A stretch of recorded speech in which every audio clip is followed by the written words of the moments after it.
y revient de temps en temps quand on discute avec des étudiants et qu'on explique cette absence de grade. Et en fait, bien au contraire, c'est justement quelque chose qui, à mon sens, est très motivant parce que ça n'empêche pas, l'absence de grade, ça n'empêche pas ni la progression ni la reconnaissance.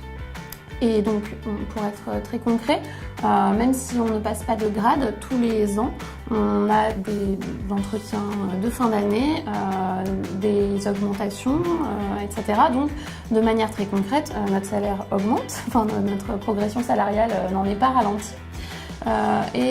Pour autant, je pense que justement cette absence de grade, au contraire, ça enlève une barrière qui nous empêcherait peut-être de prendre des responsabilités en mission parce qu'on n'a pas le grade qui permettrait de le faire.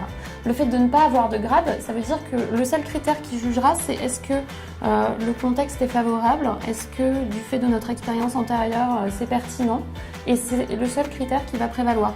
Donc c'est au contraire très motivant parce que ça ne repose que sur notre capacité à démontrer qu'on va pouvoir faire ce qu'on attend de nous. Et c'est en montrant ça que du coup on va progresser en fait potentiellement très rapidement.